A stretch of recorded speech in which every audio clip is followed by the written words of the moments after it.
Selamat sore Mr. Rahmat. Sore, gimana nih? Alhamdulillah baik nih Baik, kabarnya. iya, Mr. Rahmat oke. sendiri gimana kabarnya? I am good. Oke. Apa tuh namanya? Ya, I'm good, right? Iya. Ya, oke, Oke, jadi Mister, oke. kita ini pada punya pertanyaan. Mhm, Jadi dulu pas Mister lagi masa sekolah nih, mhm. pernah nggak sih ngalamin guru yang masuk kelas cuma ngasih tugas terus keluar gitu? Oke. Menurut pengalaman saya, oke, guru yang masuk ke dalam kelas kemudian ngasih tes atau tugas kemudian keluar, Iya. itu sering terjadi ya. Gimana sih pendapat Mr. Rahmat tentang guru yang seperti di kes tadi? Guru tuh cuma masuk aja tanpa ngasih materi apapun, terus langsung ngasih tugas atau PR untuk siswanya. Oke, masuk ke dalam kelas memberikan tugas kemudian keluar dari kelas seperti itu. Ya, sebaiknya itu jangan dilakukan, nggak boleh sama sekali sebenarnya. Karena kenapa? Karena ini apalagi mungkin dalam konteks unit baru ya atau bab baru. Ya, untuk ngerjain tugas berarti kita perlu satu materi ya. Nah, materi kita sudah terima baru boleh diberikan evaluasi. Nah, ini sebenarnya bentuknya evaluasi. Evaluasi itu adalah alat ukur untuk menilai sejauh mana nih siswa-siswa kita atau peserta didik kita paham atas apa yang kita sudah ajarkan sebelumnya. Seperti itu. Nah, evaluasi itu sendiri bisa berupa formatif atau sumatif. Kalau formatif itu seperti ini, kurang lebih mungkin pernah lihat ada pengajar yang pada saat mengajar beberapa menit kemudian memberikan kuis-kuis kecil atau pertanyaan-pertanyaan kecil untuk dikembangkan oleh siswa. Pernah lihat seperti itu ya?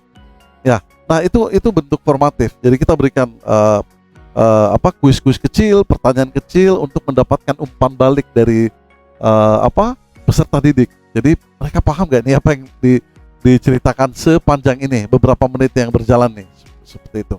Kemudian sumatif itu akhir semester misalnya atau ujian-ujian setelah proses beberapa materi selesai diajarkan, seperti itu. Nah, bagaimana mungkin ya seseorang yang belum menerima materi apapun kemudian diberikan tes seperti itu? Ya, oke, memang dalam pembelajaran tuh ada namanya tes pretest. Tapi pretest itu memang untuk mengukur kemampuan dasar mereka untuk atau sebelum mereka diberikan treatment. Misalnya di pelatihan tuh sering tuh kayak gitu. Ada pelatihan TOEFL atau macam-macam tuh. Nah, mereka akan diberikan pretest karena nilai pretest itu dijadikan acuan apa yang harus diperbaiki dari kemampuan dasar mereka yang ada gitu. Nah, tapi kalau ini enggak, saya pikir salah besar ya. Kasihan kan, kita aja orang dewasa nih, diberikan tes tapi nggak diberikan materi. Paham nggak? Kira-kira bisa nggak? Ikhlas nggak tuh? Terima tuh? Mungkin nggak ya. Jadi mungkin sama seperti mereka ya. Apalagi untuk peserta didik yang ada di usia dini ya, kasihan banget itu. Ya, oke. Rasanya mereka tertekan. Ya, seperti itu. Dan kurang bijak sih. Kenapa? Kadang-kadang guru memberikan atau peserta didik, pendidik memberikan tes, kemudian mereka jadikan itu untuk ngabisin waktu. Ya, alat itu dijadikan untuk ngabisin waktu atau melakukan hal yang lain, lari dari kenyataan tuh kayaknya. ya. Jadi sebaiknya jangan. Nah, seperti itu. Oke, baik. Ya. Jadi kalau misalkan siswa nih ngerjain tugas tapi nggak ngerti materinya, itu sebenarnya masih bisa disebut sama proses belajar mengajar gitu nggak sih, Sir? Proses belajar mungkin ya, mengajar enggak ya.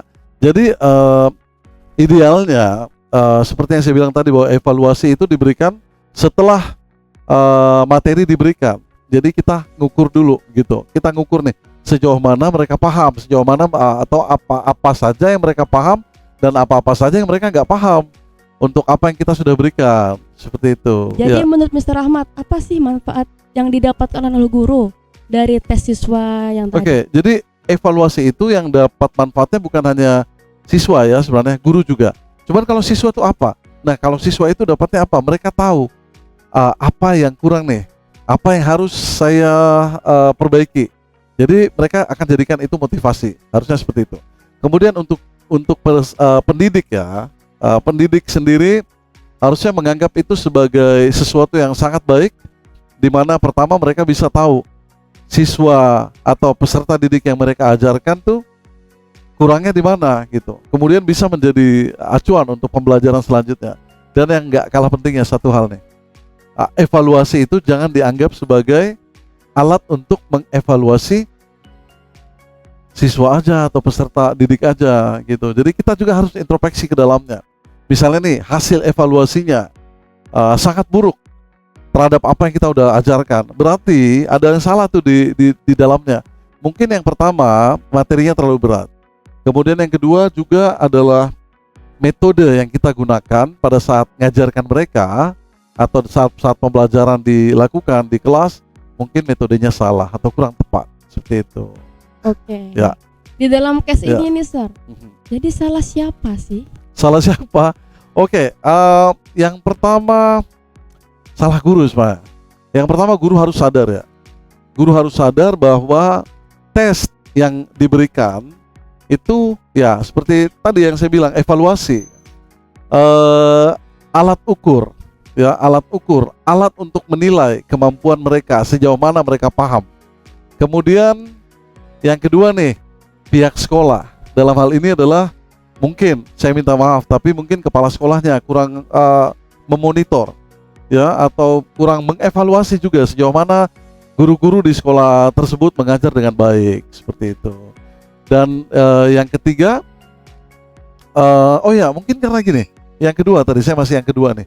Kenapa? Mungkin kadang-kadang mereka berpikir, ini kepala sekolah, guru ini nih mantan kepala sekolah misalnya, atau paling enggak ada pemikiran lain, misalnya gini, nih guru PNS, ya sering orang bilang seperti itu. Nah, jadi mereka mungkin tidak terlalu menjadi fokus untuk dinilai juga atau diperbaiki seperti itu. Dan yang terakhir adalah sistem pendidikan itu sendiri, ya, dalam hal ini ya pemerintah. Kenapa? Karena seharusnya guru-guru atau para pendidik itu diberikan ruang lebih banyak untuk selalu belajar, dinamis, ya, mengikuti perkembangan seperti itu.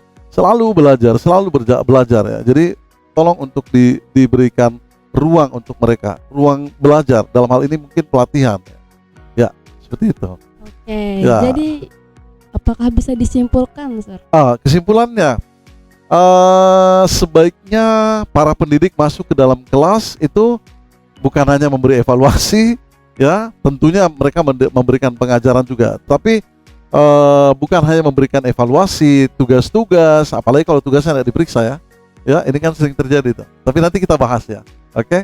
Nah, mereka masuk ke dalam kelas hendaknya juga ada proses mengajar, kemudian ya memberi evaluasi, kemudian mendidik dan menemani mereka dalam hal perkembangan mereka. Jadi menemani mereka dalam perkembangannya selama berada di sekolah, ya seperti itu. Oke, good luck, ya.